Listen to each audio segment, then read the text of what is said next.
కలిసి ఆయనకు ఆహ్వానం పంపించారు.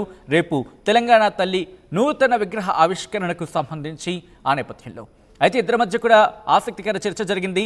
ఇక్కడ ఈరోజు బీఆర్ఎస్ ఎల్పీ మీటింగ్లో మాజీ ముఖ్యమంత్రి కేసీఆర్ చేసిన వ్యాఖ్యలకు సంబంధించి ఆసక్తికర చర్చ జరుగుతోంది. ఎందుకంటే బీఆర్ఎస్ ఎల్పీ మీటింగ్లో రేపు ఉదయం విగ్రహ ఆవిష్కరణ ఉంది. ఈ నేపథ్యంలో ఆయన కొన్ని ఇంట్రెస్టింగ్ కామెంట్స్ చేశారు. ప్రభుత్వాలు మారినప్పుడల్లా విగ్రహాన్ని మార్చుకుంటూ వెళ్ళిపోతే ఎలా అంటూ కూడా ప్రశ్నలు సంధించారు ఆయన. దీని మీద కూడా మాట్లాడాల్సిన అవసరం ఉంది. ఇప్పటికే పెద్ద ఎత్తున మనం క్యాంపెయినింగ్ ఈ అంశానికి సంబంధించి పెద్ద ఎత్తున మనం మాట్లాడుతున్నాం, సోషల్ మీడియా వేదికగా రియాక్ట్ అవుతున్నాం. దాంతోపాటు గ్రౌండ్ లెవెల్లో ప్రజాక్షేత్రంలో కూడా ఇదే అంశానికి సంబంధించి మనం గొంతెత్తుతున్నాం. కానీ ఇది సరిపోదు, ఇంకా మాట్లాడాలి. తెలంగాణ తల్లి విగ్రహ ఏర్పాటు తెలంగాణ ఆవిర్భావం అయిన తర్వాత మేధావులతో కలిసి మేధావుల సమాహారంతో మనం మాట్లాడుకున్నాం, మనం ఏర్పాటు చేసుకున్నాం. అందరి ఆమోదంతోనే తెలంగాణ తల్లి విగ్రహాన్ని మనం ఏర్పాటు చేసుకున్నాం, ఆమోదయోగ్యంగానే ముందుకు వెళ్ళాం. కానీ ఇప్పుడు మళ్ళీ తెలంగాణ తల్లి విగ్రహం మార్పు అంశానికి సంబంధించి చర్చకు రావడం ఇది సమంజసం కాదు. మరి ముఖ్యంగా తెలంగాణ తల్లి విగ్రహాన్ని మార్చడం ఇది కరెక్ట్ కాదు అంటూ కూడా ఆయన ఎమ్మెల్యేలతో కావచ్చు, ఎమ్మెల్సీలతో కావచ్చు ఈరోజు జరిగిన భేటీలో ఆయన చెప్పుకొచ్చారు. ఇదే అంశానికి సంబంధించి అప్డేట్స్ అందించేందుకు మా ప్రతినిధి మధు లైవ్లో సిద్ధంగా ఉన్నారు.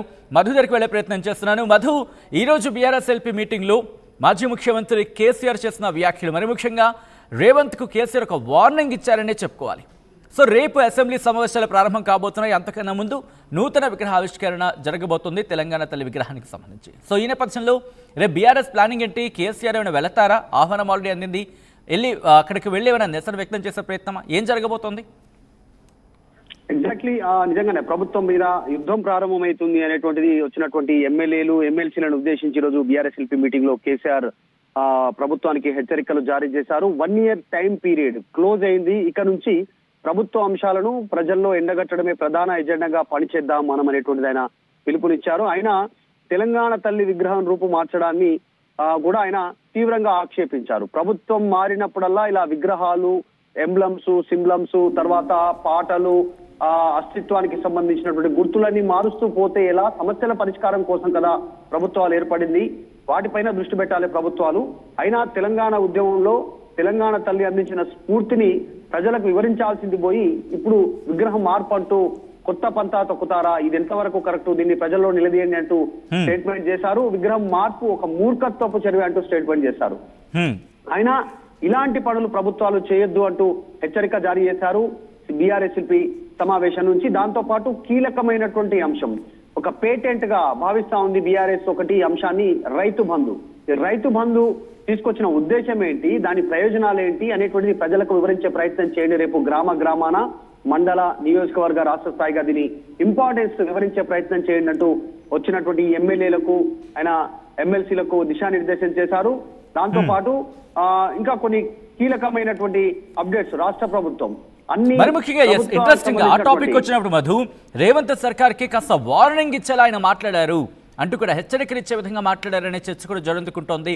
ఎందుకు, ఏంటో కామెంట్స్?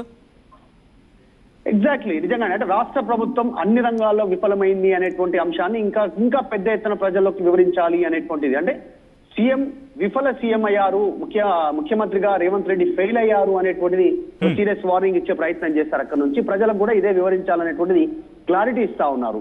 ఇది ఒక రకంగా తెలంగాణలో కాంగ్రెస్ అధికారంలోకి వచ్చిన తర్వాత ఒక నిర్బంధ పాలన, ఎక్కడ అరెస్టులు, పేరుకు ప్రజాపాలనని బయటికి చెప్తా ఉన్నారు. కానీ వాళ్ళు చేస్తా ఉందంతా నిర్బంధ పాలన జరుగుతా ఉంది. ఇష్టారీతిన ఒక పాలన కొనసాగుతా ఉంది. దీన్ని సమావేశాల్లో కూడా ప్రస్తావించాలి. సమావేశాల్లో, అసెంబ్లీలో ప్రధానంగా ఇదే ఎజెండాగా మీరు గట్టిగా వాయిస్ ఇవ్వాలి, వాయిస్ వినిపించాలి అని చెప్పారు. ఎందుకంటే ప్రజాపాలన పేరిట కాంగ్రెస్ పెద్ద ఎత్తున ప్రచారం చేసింది ప్రజాప్రభుత్వం అనేటువంటిది. కానీ క్షేత్రస్థాయిలో అలాంటి పరిస్థితులు లేవు అనేటువంటిది అసెంబ్లీలో మాట్లాడాలంటూ దిశానిర్దేశం చేశారు. ఇంకొకటి కీలక అప్డేట్, ప్రోటోకాల్. జనరల్ గా నియోజకవర్గంలో ఎమ్మెల్యే ప్రధానంగా ఏ అభివృద్ధి కార్యక్రమాలైనా ప్రభుత్వం తీసుకున్నటువంటి ఇనిషియేటివ్ కార్యక్రమాలు ఎమ్మెల్యేకు పెద్దపీట వేస్తారు. కానీ ఎక్కడ కూడా ఎమ్మెల్యేని పిలవట్లేదు, మాజీ ఎమ్మెల్యేని పిలుస్తా ఉన్నారు. అక్కడ ఎమ్మెల్యేగా ఒకవేళ బీఆర్ఎస్ పార్టీకి సంబంధించినటువంటి వ్యక్తి ఉంటే ఇంకా మిగతా వారిని పిలుస్తా ఉన్నటువంటి సిచ్యువేషన్, ఓడిపోయినటువంటి వారిని, ఇంకా వేరే వారిని, ఇంకా పార్టీ నాయకులని పెద్దపీట వేస్తా ఉన్నారు. సో ఈ అంశాన్ని కూడా ఎండగట్టాలి అనేటువంటిది చెప్పడం జరిగింది. కాంగ్రెస్ మేనిఫెస్టో మొత్తం 420 హామీలు ఇచ్చారు కాంగ్రెస్.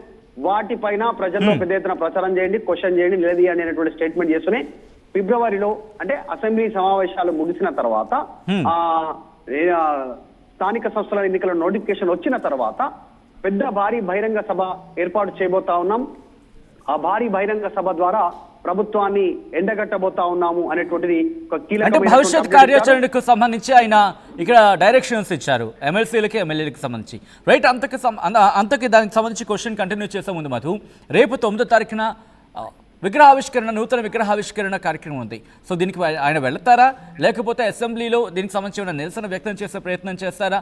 దీనికి సంబంధించిన ఇన్ఫర్మేషన్ కావచ్చు, దీనికి సంబంధించి పార్టీలు ఏమైనా చర్చ జరుగుతుందా?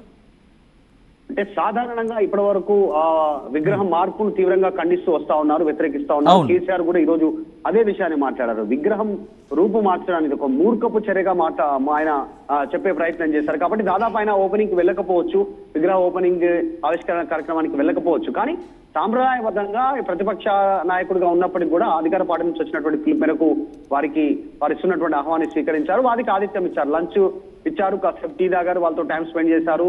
అక్కడ చాలాసేపు ఆయన సంబంధించిన ఫామ్ హౌస్ అంతవరకు దాదాపు